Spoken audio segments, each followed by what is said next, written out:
Hello and welcome to the latest edition of Shift Happens with myself, Matt Archer Davis, the founder and managing director of digital marketing agency The Bright Click. And I'm Sanjeev Dodia, a business growth specialist working with scale-up SMEs. Great to have you with us again this afternoon, Sanjeev, and great to have all of you with us as well. Right, we're going to talk now about the idea of momentum coming from structure and not just enthusiasm. So where I'm going to start this off is the idea that, of course, every good idea or business or whatever comes from an initial burst of energy, an initial burst of momentum, maybe a big idea. And it's often easy to get carried away with that idea. And energy alone, that kind of enthusiasm alone, won't always get you to the goal, right? Because it's the idea that you, of course, have to back that enthusiasm and that initial energy up with some structure. Why that's pertinent right now, when we're recording this in February 2026, is because, most people come into the new year with the idea of all these big ideas. I've got this vision for this year. I'm going to do this. We're going to do this. We're going to do this. And you can launch into that with loads of enthusiasm and loads of gusto.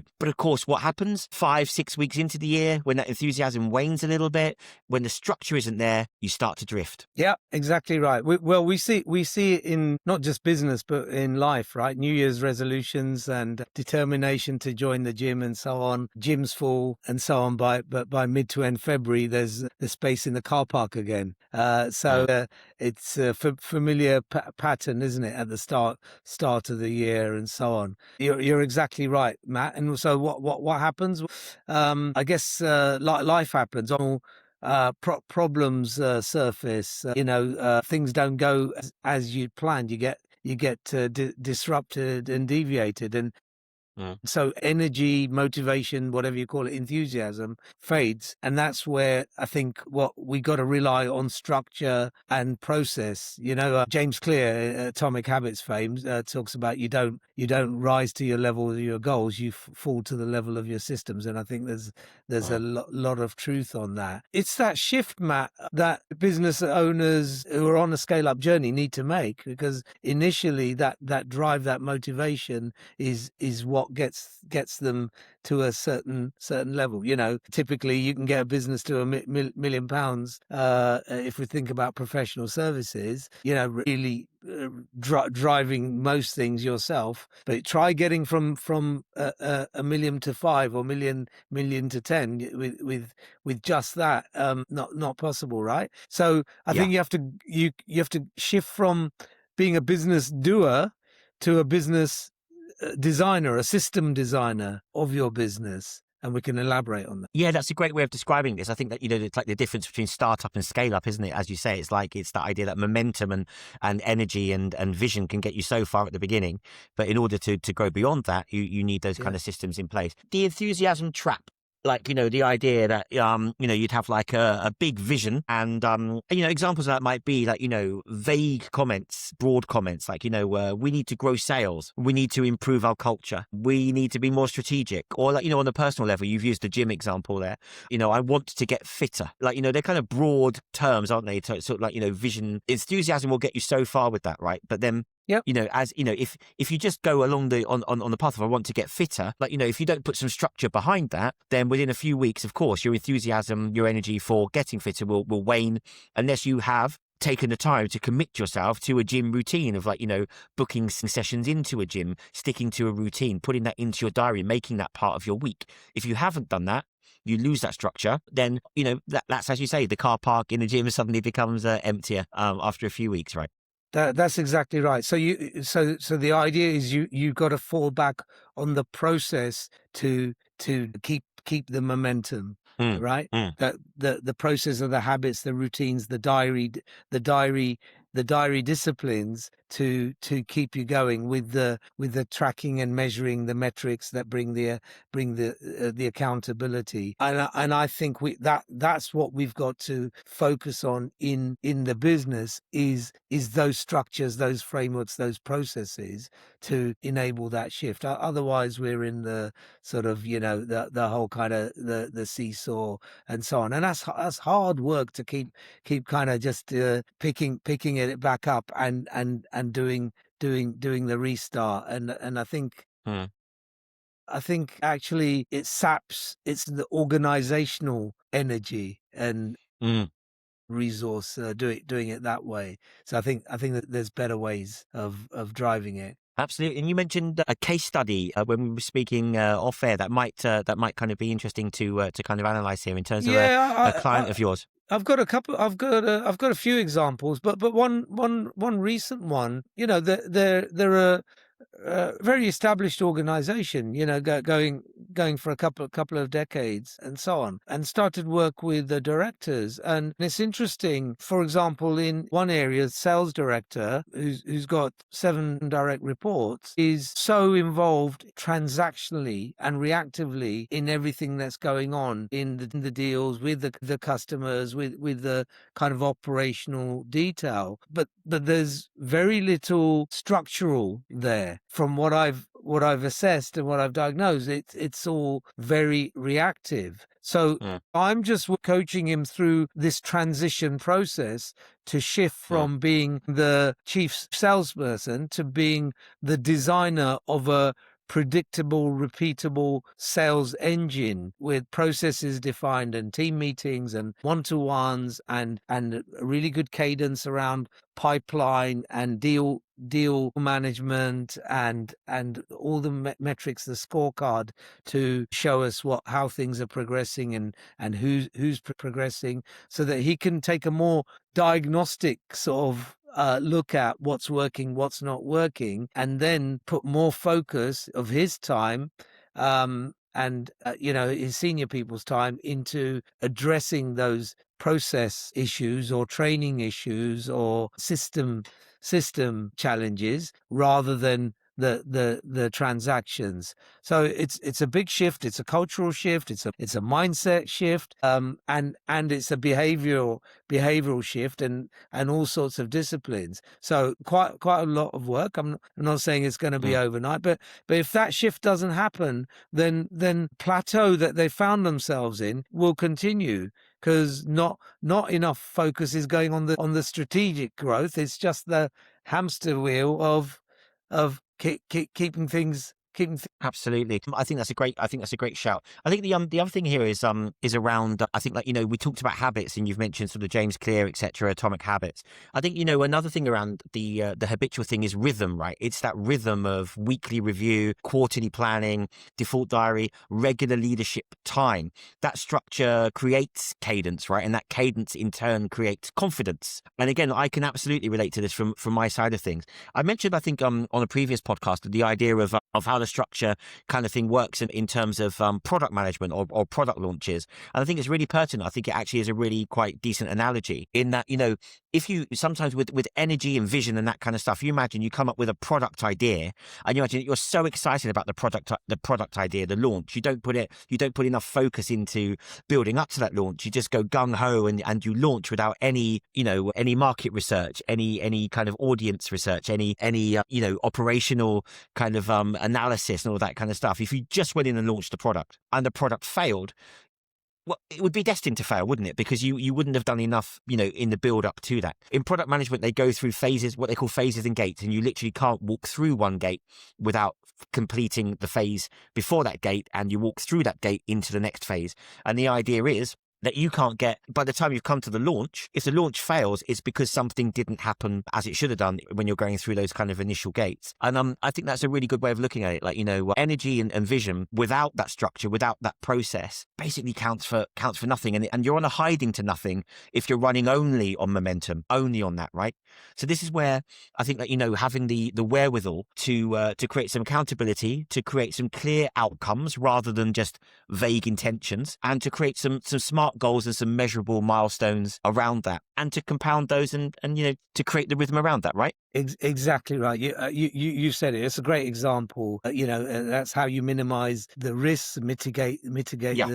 the risk, keep everyone on task. Every week you're kind of drilling. It's a bit like sports coaching. You're drilling the key disciplines. You're focusing on these things we do all well. What's the next area of improvement or the next area of focus? Then you got to drill that for some time before you can put that Mm. into play on the day in the field. Too many people just rely on the heroics on the day without that Yeah. consistent drilling and disciplining. But we know the best teams in the world, it all happens in the training ground, right? And not that Yeah. doesn't just depend on the occasional heroic. So I think businesses are just like that, which is why I come back to kind of the title of the topic here, which is momentum relies on structure, not just enthusiasm.